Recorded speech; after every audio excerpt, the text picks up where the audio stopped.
Assalamualaikum warahmatullahi wabarakatuh. Salam sejahtera untuk kita semua. Selamat datang dalam video presentasi proyek mata kuliah Manajemen Sumber Daya Manusia 2 dari kelompok 8 dengan dosen pengampu Ibu Dr. Muassisah Jadidah MPD, Fakultas Ekonomi dan Bisnis Universitas Muhammad Husni Tamrin Jakarta. Pada kesempatan ini, kami akan memaparkan hasil proyek pembelajaran kami yang berjudul Pengelolaan Perubahan di PT Lahan Agro Inti Ketapang atau LAI Sambas. Proyek pembelajaran ini merupakan hasil kerjasama tim dari kami kelompok 8 kelas KA6 Program Studi Manajemen.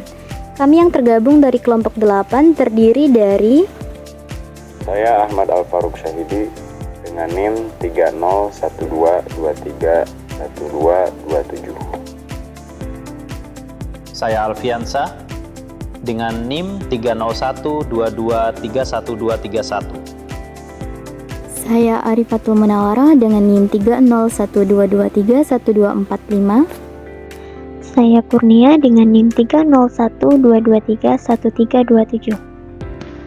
Saya Nanda Ina Zakin dengan NIM 3012231123. Saya Pimpi dengan NIM 3012231328. Dan saya Siti Nurjana dengan NIM 3011231167. Dengan semangat kolaborasi dan tanggung jawab bersama, kami menghadirkan laporan ini sebagai bagian dari tugas akhir mata kuliah Manajemen Sumber Daya Manusia 2. Yang pertama, kita masuk ke latar belakang. PT LAI adalah perusahaan yang bergerak di perkebunan kelapa sawit dan berlokasi di Sambas, Kalimantan Barat. Mereka termasuk perusahaan besar dan tergabung dalam ANJ Group. Dinamika internal mencakup rotasi tim kerja dan penyesuaian target produktivitas. Sedangkan faktor eksternal seperti kenaikan upah minimum, cuaca ekstrim, serta tuntutan sertifikasi keberlanjutan, RSPO dan ISPO, turut menghadirkan perubahan. Pengelolaan perubahan yang adaptif menjadi kebutuhan utama supaya perusahaan tetap berkembang dengan karyawan yang termotivasi. Selain itu, proses rekrutmen dan sistem kompensasi turut mempengaruhi keberhasilan adaptasi tersebut. Melalui proyek ini, kami berupaya menganalisis secara langsung praktik pengelolaan perubahan, strategi rekrutmen, dan sistem kompensasi di PT LAI berdasarkan hasil wawancara dengan pihak internal perusahaan, sehingga dapat memberikan gambaran nyata tentang implementasi manajemen SDM dalam industri perkebunan sawit. Sebelum masuk ke studi kasusnya, yuk kita pahami dulu apa sih yang dimaksud manajemen perubahan. Manajemen perubahan adalah proses terstruktur untuk membantu organisasi bertransisi dalam aspek proses, struktur, strategi, hingga budaya. Tantangan seperti resistensi karyawan, komunikasi yang belum efektif, dan kurangnya pelatihan harus dijawab dengan strategi komunikasi terbuka, pelatihan pelibatan karyawan, dan monitoring yang konsisten. Di sini, peran pemimpin menjadi sentral sebagai agen sekaligus penghubung antara manajemen dan seluruh karyawan. Selanjutnya, kita masuk ke bagian profil perusahaan. Untuk proyek ini, kami memilih PT LAI sebagai subjek penelitian. PT LAI adalah perusahaan kelapa sawit yang terletak di Desa Sijang, Kecamatan Galing, Kabupaten Sambas, dan menjadi bagian dari ANJ Group dengan 2 cabang utama, yakni KBS dan KBU. Dengan lahan sekitar 13.880 hektar, serta pabrik pengolahan sendiri, LAI berkontribusi signifikan pada ekonomi setempat dan industri sawit nasional. Proyek ini bertujuan untuk menelaah bagaimana pengelolaan perubahan diterapkan di PT LAI Sambas. Secara khusus, kami memfokuskan kajian pada identifikasi perubahan internal dan eksternal, pengembangan serta implementasi strategi perubahan, serta analisis proses rekrutmen dan sistem kompensasi sebagai bagian adaptasi organisasi. Metode proyek yang digunakan adalah pendekatan kualitatif. Pengumpulan data-data dilakukan melalui wawancara terbuka bersama Bapak Ahmad Habibi, Asisten Mandor PT LAI Sambas, dilengkapi observasi lapangan serta studi dokumen kebijakan internal. Analisis data dilakukan secara tematik dan dikaitkan dengan teori manajemen perubahan yang relevan. Hasil proyek bagian pertama menyoroti perubahan internal seperti rotasi tim kerja, pembagian wilayah panen, serta penetapan target kerja baru. Adapun perubahan eksternal meliputi kenaikan upah minimum, cuaca ekstrim, serta tuntutan sertifikasi RSPO dan ISPO. Perusahaan mengandalkan pengarahan langsung, musyawarah, pelatihan rutin, dan penyegaran SOP tahunan sebagai respon terhadap perubahan tersebut. Strategi yang dijalankan diimplementasikan dalam bentuk sistem kerja berbasis produktivitas dan rotasi tim untuk membagi pekerjaan secara adil. Proses rekrutmen bersifat informal, merekrut dari masyarakat sekitar dengan masa uji coba 3 bulan. Kriteria utama adalah fisik kuat, patuh, serta kemampuan kerjasama. Sistem kompensasi terdiri dari gaji pokok, insentif harian atau mingguan, premi kehadiran, bonus triwulan, dan fasilitas tempat tinggal serta air bersih. Analisis perubahan.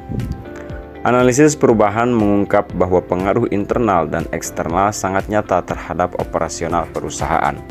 Adaptasi berjalan melalui komunikasi yang fleksibel, walau sistem dokumentasi serta digitalisasi masih perlu ditingkatkan. Komunikasi lisan saat ini masih menjadi kunci efektivitas di lapangan. Untuk strategi pengelolaan perubahan yang diambil bersifat adaptif. Informasi penting disampaikan bertingkat dari manajemen ke kebun, lalu ke pekerja, hingga pelatihan tahunan berupa penyegaran SOP juga dilakukan. Pendekatan disesuaikan dengan keragaman karakter pekerja. Lalu di sini ada implementasi perubahan. Implementasi perubahan terlihat nyata pada sistem kerja berbasis target yang terbukti meningkatkan efisiensi dan motivasi. Pendekatan musyawarah serta pengarahan langsung juga mampu mengurangi resistensi terhadap perubahan. Lalu ada rekrutmen. Rekrutmen juga dilakukan informal dengan masa uji coba 3 bulan dan ketergantungan pada rekomendasi mandor. Proses ini efektif untuk seleksi awal, namun masih memiliki kekurangan berupa kurangnya transparansi dan belum terdapat standar tertulis yang baku. Adapun kompensasi di PT Laik berbasis hasil kerja harian dengan rata-rata penghasilan sekitar 3 juta rupiah per bulan. Karyawan juga memperoleh tunjangan seperti tempat tinggal, THR, BPJS, dan tunjangan bahan bakar bagi karyawan tetap. Sementara usulan kenaikan gaji dilakukan dan diajukan melalui serikat pekerja. Untuk kesimpulan, pengelolaan perubahan di PT Laik terbilang efektif meski dilakukan informal. Penyegaran SOP tahunan dan pengarahan langsung memudahkan adaptasi. Rekrutmen lokal beserta masa uji coba mendukung seleksi dan kompensasi berbasis hasil menjadi motivator utama karyawan. Pendekatan personal dan adaptif terbukti efektif di lingkungan kerja yang beragam.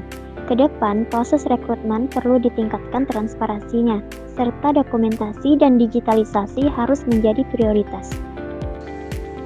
Adapun, saran yang dapat diberikan antara lain memperkuat dokumentasi sistem rekrutmen dan pelatihan, melaksanakan pelatihan SOP secara formal, serta membuka jalur umpan balik pekerja melalui survei rutin. Dan saran proyek lanjutan, untuk pengembangan selanjutnya disarankan studi longitudinal dampak strategi perubahan, digitalisasi proses rotasi, pelatihan dan pemberian insentif, serta perbandingan dengan perusahaan sawit lain untuk memperoleh standar manajemen perubahan yang baik. Sebagai pelengkap, kami melampirkan hasil wawancara langsung dengan Bapak Ahmad Habibi, narasumber utama dari internal perusahaan yang memberikan gambaran lapangan secara nyata, beserta dokumentasi proses wawancara. Demikianlah presentasi proyek dari kami kelompok 8. Kami ucapkan terima kasih yang sebesar-besarnya kepada dosen pengampu atas arahan dan bimbingannya selama proses penyusunan proyek ini. Terima kasih juga kami sampaikan kepada narasumber yang telah bersedia meluangkan waktu untuk berbagi informasi di lapangan. Kami berharap hasil proyek ini tidak hanya menjadi tugas akademik semata, tapi juga memberikan kontribusi nyata dalam memahami penerapan manajemen perubahan di dunia kerja, khususnya di industri perkebunan. Dan akhir kata kami ucapkan Wassalamualaikum warahmatullahi wabarakatuh dan salam hormat dari kami kelompok 8.